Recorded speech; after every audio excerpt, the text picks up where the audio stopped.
So here's a little video that is a little different. I don't normally talk about the sump underneath the tank. It's kind of cramped. Obviously, there's a lot of situation going on down here. But for the most part, I have ground loops in place. Ideally, the wire would go down and then come back up so that water doesn't drain into any electrical component. And most of that's covered by the way it's routed. It just looks terrible. I need to clean it up some.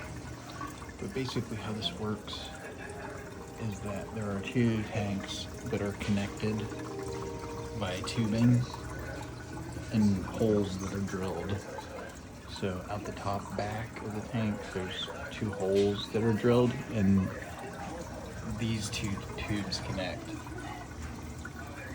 And the idea is you basically overflow the tank to the point where it starts to drain into those holes, and then it comes down as basically water is pumped up one tube by a pump that's down here from the sump.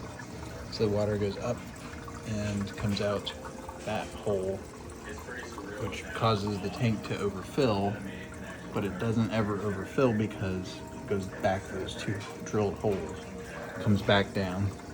So it just kind of circulates, goes down and then back up. And in between is where all the filtering happens. So it comes down this tube mainly into the back, and then there's baskets where you put your actual filters. And those get pretty gross over time. Eventually you have to replace them or clean them.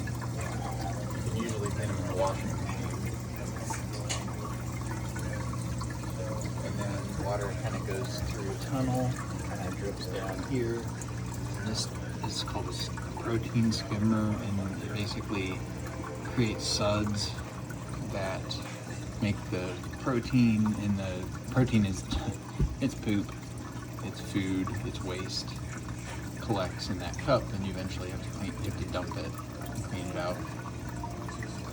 And so that just always runs, and it cleans the water as it comes through a little bit. It's already been cleaned by those filters. There's 3 of them. And then these are the sensors for alkalinity and calcium levels and salinity. So you don't have to have those, but if you have them, it makes it a whole lot easier. The cheapest thing. I also have these bags hanging where water gets filtered through carbon. It takes some of the organics out. And then there's 2 heaters that are connected, and they're all hooked up with the same, basically like a computer. Those sensors are connected to, and all of this is connected to that too. So you can control and set up sensors, and all the electric for each pump is connected. So you have an app, and you can turn all the pumps off, or you can keep them on. You can look at the levels in real time, and you can do interesting things, like if you have a water sensor, like I have one in the back on the ground, you can see it on the ground there. It can detect water, and it throws either an on or an off signal, pretty basic stuff, to the app. And the app basically, you can tell it, if you detect that sensor lights up as on, do something else. So it's currently set up so if it detects that, it will email me, and it will set off alarms, and it will make an audible sound. But you can do more. You can tell all the pumps to turn off if it detects a leak, or that kind of thing. So it's pretty powerful, but it takes a while to get the hang of it. But this system is basically just a way to clean the water on its way back up the tank on this side and back out, so the fish are happy. And you kind of rinse and repeat. You clean these things over time. A few other things going on in here. These are chemicals that I add to the tank. You have to play with it, but you dose, right now I dose 5 milliliters of alkalinity and of calcium Same things I'm testing for down here. And that keeps the level stable. As the coral consume the calcium in the tank, the levels go down. If you don't add more, your coral won't really grow anymore. Eventually they'll just like either start to die or they just won't look very good. So the whole goal is like you want to keep those levels steady all the time. And you do that by like watching how much your coral consume, and if the levels come down, you have to kind of adjust it and add more. This is the dosing pump. There's 3 pumps on this one. This is a storage container where I run RODI water. I have a reverse osmosis deionization. That's what it is. It's basically like a filter kit that you connect to your water. So I have that connected under our sink, and then I have tubes that run under the floor and then connect up over here. And that is how I continue to, because there's evaporation at all times. So salt doesn't evaporate, but water does, so it gets saltier if you just let it sit. And water eventually comes out and it goes down. So you add water back in with this. So you have a sensor, and if the water goes below that sensor, it knows to add more. So basically it knows, you've evaporated this much, time to add more water. So I keep that filled with fresh, deionized, filtered water. This is where the salt water that's getting cleaned up goes. This is the actual testing unit where the testing occurs. It does samples every 4 hours.